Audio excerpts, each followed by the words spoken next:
নামাজের মধ্যে এক রাকাতে ভুলে 3 বার সিজদা দিলে কি নামাজ দ্বিতীয়বার পড়তে হবে? পাত্রের ভেতর হাত ঢুকিয়ে ওযু করা যাবে কিনা? মেয়েরা কি চুল বেঁধে নামাজ পড়বে নাকি চুল খুলে পড়বে? ওযু অবস্থায় মুখে ক্রিম লাগালে ওযু ভেঙে যাবে কিনা? বিয়ের ক্ষেত্রে পাত্রের সামনে একজন মেয়ের কতটুকু পর্দা করতে হবে? মেয়েরা হাত পায়ের নখ বড় রাখলে কি নামাজে অসুবিধা হবে?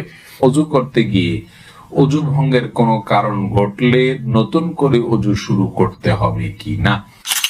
ইউটিউবে আইডি থেকে আপনি জানতে চেয়েছেন পাত্রের ভেতর হাত ঢুকিয়ে ওযু করা যাবে কিনা? যাবে, কোনো অসুবিধা নেই।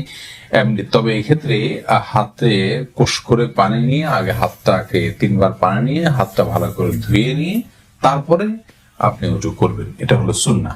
মাহমুদুল হোসেন মিমু আপনি জানতে চেয়েছেন বিয়ের ক্ষেত্রে পাত্রের সামনে একজন মেয়ের কতটুকু পর্দা করতে হবে? সাধারণ তো চেহারা, মুখাবয়ব এটা দেখার নির্দেশনা রয়েছে। রাসূলুল্লাহ আকরাম সাল্লাল্লাহু আলাইহি সাল্লাম একজন সাহাবীকে বিয়ের প্রস্তাব দিয়েছেন কোন একজন মেয়েকে, তিনি বলেছেন ফানজুর ইলাইহা, তুমি তাকে দেখে নাও। অন্য এক বর্ণায় আসছে তিনি বলেছেন ফাইন্না ফি আয়ুনিল আনসারি, সেই আনসারি মেয়েকে বিয়ের প্রস্তাব করেছেন মুহাজির সাহাবী, তখন বলেছেন আনসারীদের চোখে একটু অসুবিধা আছে, অর্থাৎ ঘোরাটাই ভাব বা কিছু একটা আছে আঞ্চলিক। তখন তিনি বলেছেন যে তুমি দেখে নাও, তোমার ভালো লাগে তুমি করো। তো এখান থেকে বোঝা যায় যে সাধারণ যে অঙ্গগুলো আছে, হাত পা মুখ, এগুলো দেখবে। এর বাইরে এই প্রকাশ্য অঙ্গ ছাড়া তার অন্য কোনো অঙ্গ দেখতে যাবে না। চুল, মাথার চুল দেখতে পারে, এই জাতীয় বিষয়গুলো দেখবে, বাহ্যিক যে অঙ্গগুলো থাকে সেগুলো। কাজী শরীফউদ্দিন জানতে চেয়েছেন ওযু করতে গিয়ে ওযু ভঙ্গের কোনো কারণ ঘটলে নতুন করে ওযু শুরু করতে হবে কি না? ওযু করতে গিয়ে যদি ওযু ভঙ্গের কোনো কারণ ঘটে যায় তাহলে আবার শুরু থেকে ওযু করতে হবে, মাঝখান থেকে নয়। তানজিম মিষ্টি জানতে চেয়েছে মেয়েরা হাত পায়ের নখ বড় রাখলে কি নামাজে অসুবিধা হবে? নামাজ হয়ে যাবে যদি আপনি নখের ভেতরে চিপায় পানি পৌঁছাতে পারেন, তাহলে সেক্ষেত্রে নামাজ হয়ে যাবে, নামাজের কোনো সমস্যা নেই। তবে যদি ব্যাপারটি এরকম হয় যে নিচে পানি পৌঁছাচ্ছে না, অতিরিক্ত হওয়ার কারণে, বড় হওয়ার কারণে ময়লা জমে যাচ্ছে, তাহলে সেটা একে তো অনুচিত, দ্বিতীয়ত হলো যদি পানি না পৌঁছে তাহলে সেক্ষেত্রে নামাজই হবে না।